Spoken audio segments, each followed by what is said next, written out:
केम जो मजामा। भाई लोग, गोइंदवाल सेंट्रल जेल में हुए डबल मर्डर की घटना के बाद से पंजाब के कई गैंगस्टर्स बौखलाए हुए हैं। इस कांड ने एक सवाल को जन्म दिया है कि होना हो बीते कल के दो जिगरी लंगोटिए यार आज दुश्मन बन चुके हैं, तो इससे क्या पंजाब अंडरवर्ल्ड में एक नई खूनी जंग की पटकथा लिखी जाएंगी। इधर पंजाब के तरन तारन जिले की गोइंदवाल सेंट्रल जेल के भीतर डबल मर्डर ने जेलों के सुरक्षा इंतजामों की धज्जियां उड़ा दी। भाई लोग, ये सिर्फ गैंग वॉर नहीं है, यह घटना जेलों के भीतर का काला सच बयां करती है कि जेलों की चार दीवारों के भीतर क्या क्या हो सकता है। गोइंदवाल सेंट्रल जेल के भीतर जो खूनी तांडव मचा वो बयां करता है कि अपराधियों को सुधारने और सजा देने वाली चार दीवारें अब पूरी तरह असुरक्षित हो चुकी है, तभी तो ऐसा भयानक कांड हो गया। इधर दावा किया जा रहा है कि इस डबल मर्डर के बाद पंजाब की तीन सबसे बड़ी गैंग्स मैदान जंग में उतर चुकी है। इसके साथ पंजाब में गैंग वॉर के आसार पड़ते दिख रहे हैं। और आज बात उन दोनों गैंगस्टरों की, बोले तो लॉरेंस बिश्नोई और जगदीप सिंह उर्फ जग्गू भगवानपुरिया के दोस्त से दुश्मन बनने की, जो आज की तारीख में एक दूसरे का खून पीने को उतावले हैं। आखिर क्या रही वह वजह जिसने करा डाला चाक चौबंद जेल की चार दीवारी के भीतर खून खराबा। तो मेरे वीरो, पंजाब अंडरवर्ल्ड के गैंगलैंड की काली कहानी शुरू हो उससे पहले धड़ाम से चैनल को सब्सक्राइब कर डालो और वीडियो को जहां मन करे वहां शेयर कर डालो।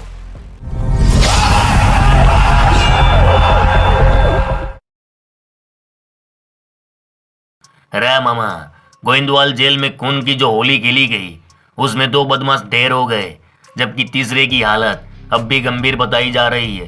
जेल के भीतर इस खूनी कांड की जिम्मेदारी ली है लॉरेंस बिश्नोई गैंग के गुर्गे गोल्डी बराड ने, जो हिंदुस्तान की एजेंसियों से बचकर कोसों दूर कनाडा या अमेरिका में बैठा है। अक्सर हम देखते हैं कि किसी भी वारदात को अंजाम देने के बाद हर बदमाश अपनी पहचान छिपाता है ताकि उसके सिर और एक मुकदमा ना लगे, जबकि पंजाब और दिल्ली के गैंगस्टरों में इससे उल्टा है। यहाँ तो मामा वारदात करने के बाद मानो सीना चौड़ा करके वारदात की जिम्मेवारी ली जाती है, मानो कोई बड़ा काम किया हो।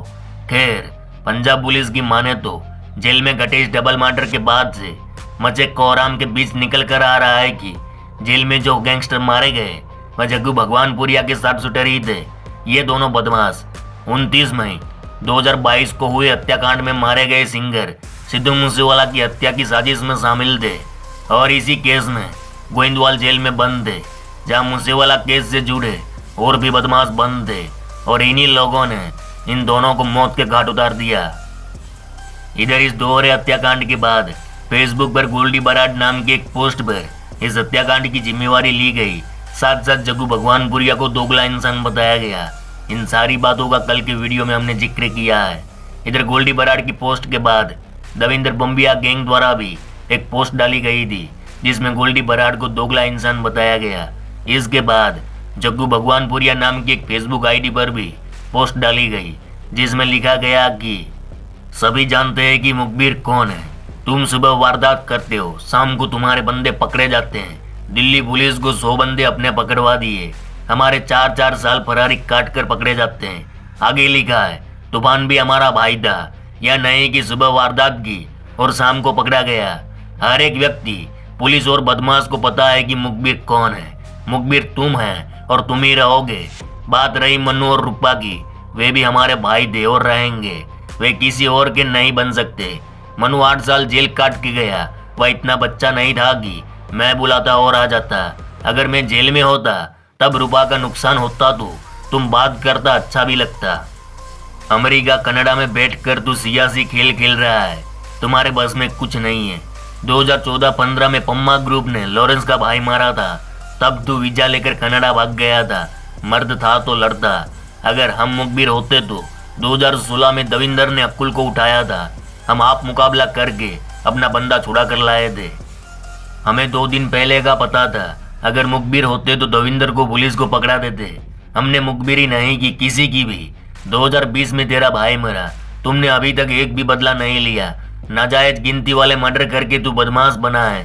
तेरे से ना चमका, ना बेअंत, ना लक्की मारा गया। झूठी जिम्मेदारियां लेकर तू पागल हो गया है। आगे लिखा है कि 10 रुपये की ग्रोसरी लेकर तू अमेरिका के एक कमरे में बैठा रहता है, बाहर निकलकर घुमा कर तुम्हें कौन सी अमेरिकी पुलिस ने पकड़ लेना है। आगे और भी लिखा है कि मन्नू रुपए को संभालना था तो उसकी जेब से 600 रुपये और दूसरे की से 1000 रुपये निकले थे। काम करवा कर AK-47 वापिस मांगी गई। इसके अलावा कोई बात नहीं कि तुमने उसके साथ जब सिद्धू के मर्डर के पैसे लेने के लिए भेजा तो पुलिस पड़ गई। CCTV में इनके चेहरे आ गए थे। रही बात तूफान और मोहने की, दोनों हमारे भाई थे और रहेंगे। सो रहे व्यक्ति को नुकसान पहुंचाना यह तुम्हारी आदत हो गई है। भोले को रोटी खिलाकर मारा, भोले ने तुम्हारा क्या बुरा किया था।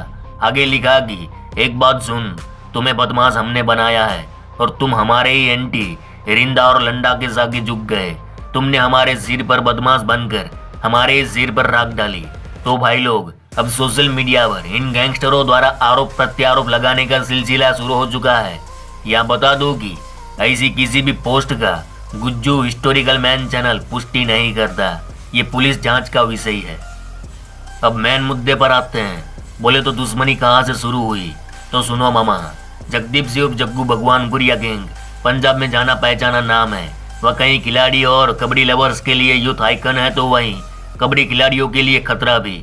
उसे पंजाब का सुपारी किंग भी कहा जाता है।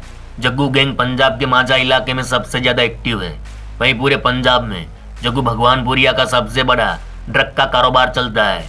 उसे पंजाब का पाब्लो एस्कोबार भी कहा जाता है। वही लॉरेंस बिश्नोई, जो हाल ही के समय में एक गैंगस्टर बनकर उभरा है, एक बड़ा गैंगस्टर।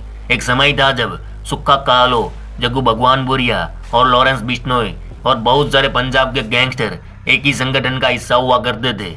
लेकिन फिर वर्चस्व और दबदबे के चक्कर में एक दूसरे को मारने लगे, टारगेट करने लगे और अलग अलग गिरोह में विभाजित हो गए। हालांकि जग्गू भगवानपुरिया और लॉरेंस बिश्नोई मूसेवाला हत्याकांड तक एक ही सिंडिकेट का हिस्सा थे। पंजाब, राजस्थान, दिल्ली, हरियाणा की जेलों में इन दोनों का एक साथ आना जाना होता था। लेकिन जेल के भीतर गैंग्स के बीच या फिर इन दोनों के बीच मनमुटाव होने की वजह से ये दोनों आज अलग हो गए, ऐसा मीडिया दावा करता है। हालांकि अभी तक आधिकारिक तौर पर पुलिस प्रशासन द्वारा ऐसा कोई स्टेटमेंट नहीं दिया गया कि ये दोनों गैंग्स अलग है या दुश्मनी है, तो अभी तक कुछ कहा नहीं जा सकता। क्योंकि अभी भी पुलिस जांच कर रही है कि जिन आईडीज और जिन पेजेस से ये पोस्ट डाली जा रही है उसे ऑपरेट करने वाले कौन हैं। क्योंकि कई बार असामाजिक तत्व गैंग वॉर जैसे माहौल को पैदा करने और गुमराह करने के लिए गलत पोस्ट डालते हैं, तो बीडू पुलिस के स्टेटमेंट के बिना हम भी कुछ कह नहीं सकते। तो आज के लिए बस इतना ही। चलो इस गुज्जू भाई का राम राम, मिलते हैं फिर।